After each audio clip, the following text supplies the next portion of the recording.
mukomere cyane.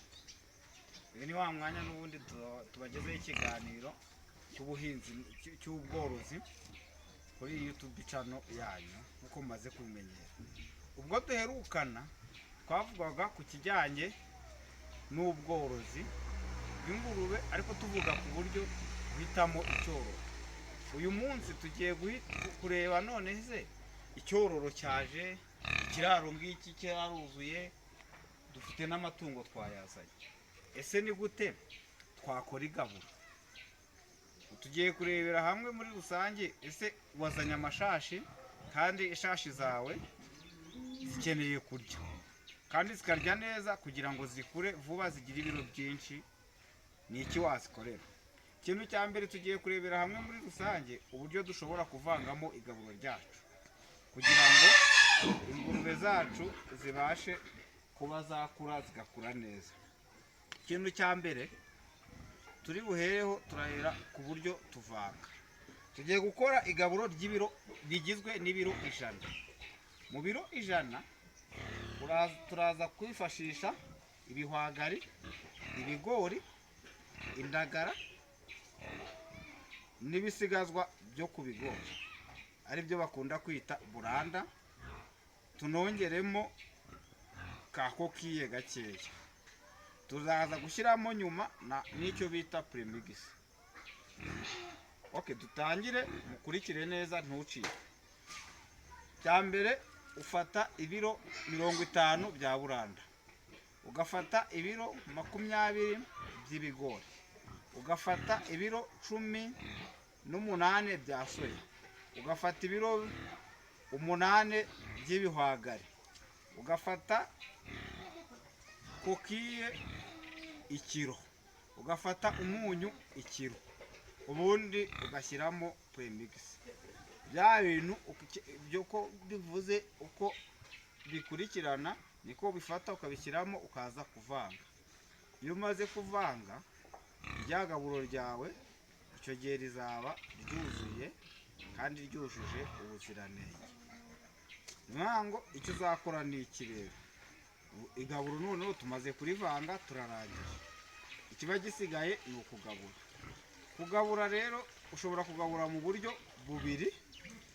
Hari uburyo ushobora kuba ufite ibiraro bimeze neza bipavomye ahantu hasi hameze neza, cyangwa ukaba ufite ibiraro bidapavomye. Icyo gihe iyo ufite ibiraro bipavomye neza hasi, ushobora kugabura ukoresheje ibiryo kubisuka hasi. Wamara kubisuka hasi zikagenda zikabirya, zamara kurya zikagaruka zikajya kunywa amazi. Ariko ibwo ni uburyo buteye imbere cyane. Ariko iyo udafite ubwo buryo, ufata manjwari ziba ziteguye, ugafata rya gaburo ryawe warangije kuvanga ukarishyira, ugasuka amazi muri manjwari, ukamenamo rya gaburo ryawe hejuru, ubundi ingurube zijyamo zikarya z'ubwazo, zigenda zibyivangira. Nibango none amazi ni amazi angana ati: ku ngurube yonsa ni litiro 20 ku munsi. Ingurube itonsa ni litiro 15 ku munsi. Imfizi ni litiro 20 ku munsi.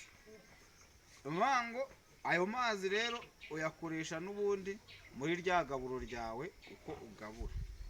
Noneho iyo ugiye kugabura harimo ibyana muri za ngurube. Ibyana wirinda kubiha kuki ibiryo birimo amazi, kuko iyo bishyizemo amazi ibyana birwara diyare. Icyo gihe rero urumva ko ni ngombwa nujya kugabura ibyana ugomba kubiha igaburo rifasha. Za nyina zo ukazihereza ibiryo birimo amazi. Nuko ikijyanye n'igaburo n'ikijyanye no kuvanga igaburo gitegurwa. Ndumva twaba tugarukirije aho. Wazakenera kugira ibindi amenya yakwandika muri komenti hasi. Murakoze.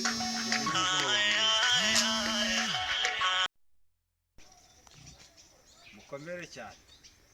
Uyu ni wa mwanya n'ubundi tubagezeho ikiganiro cy'ubuhinzi cy'ubworozi kuri YouTube channel yanyu nkuko mumaze kubimenyera. Ubwo duherukana twavugaga ku kijyanye n'ubworozi bw'ingurube, ariko tuvuga ku buryo guhitamo icyororo.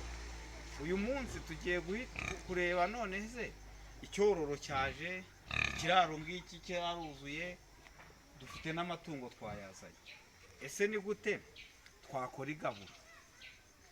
Tugiye kurebera hamwe muri rusange. Ese wazanye amashashi kandi ishashi zawe zikeneye kurya kandi zikarya neza kugira ngo zikure vuba zigire ibiro byinshi, ni iki wazikorera?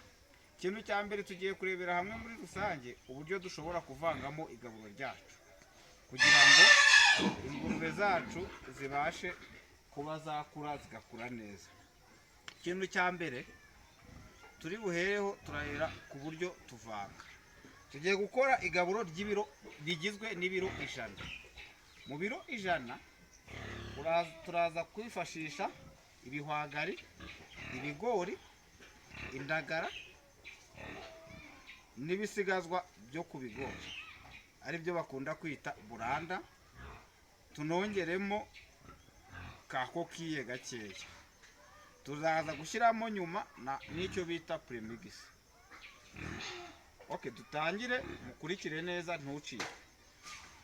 Cya mbere ufata ibiro 50 bya buranda, ugafata ibiro 20 by'ibigori, ugafata ibiro 18 bya soya, ugafata ibiro 8 by'ibihwagari, ugafata kokiye ikiro, ugafata umunyu ikiro, ubundi ugashyiramo premix.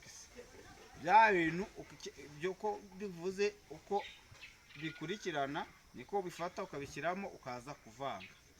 Iyo umaze kuvanga rya gaburo ryawe, icyo gihe rizaba ryuzuye kandi ryujuje ubuziranenge. Mwango icyo uzakora ni iki rero? Igaburo noneho tumaze kurivanga turarangije, ikiba gisigaye ni ukugabura. Kugabura rero ushobora kugabura mu buryo bubiri. Hari uburyo ushobora kuba ufite ibiraro bimeze neza bipavomye ahantu hasi hameze neza, cyangwa ukaba ufite ibiraro bidapavomye. Icyo gihe iyo ufite ibiraro bipavomye neza hasi, ushobora kugabura ukoresheje ibiryo kubisuka hasi. Wamara kubisuka hasi zikagenda zikabirya, zamara kurya zikagaruka zikajya kunywa amazi.